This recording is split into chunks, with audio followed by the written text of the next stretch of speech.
My husband and I recently moved, and I'm so excited to be able to plant a cherry tree. I did some research and found the birds like sweet cherries more than tart, and as I like them both, I bought a tart cherry. Are the maintenance, pests, and problems the same for sweet and sour cherries? Thank you. This is Gail from Jacksboro, Tennessee. So Ms. D, she did her research, she did her homework, right? Mm-hmm. So is are the maintenance going to be the same, for the sweet and tart cherry? Pretty much. On the home orchard spray guide that we have with UT, it doesn't differentiate between sweet and tart. Right. You basically follow the same spray schedule that you would for peaches and plums. It's peaches, plums, and cherries. Yeah. It doesn't mention sweet or tart. Now,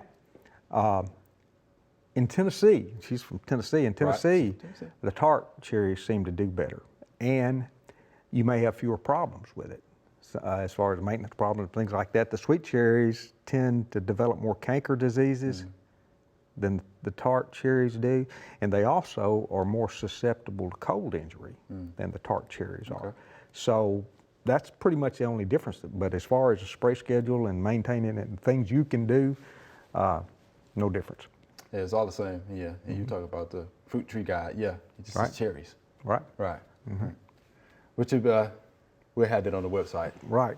For Home Orchard Spray Guide, Home University of Tennessee, revised in 2021. New and updated. It's last year. How about that? But yeah, we appreciate the fact that she did her research. That'll find that out for sure. But yeah, get that spray guide. That's going to help you out, Ms. Gail.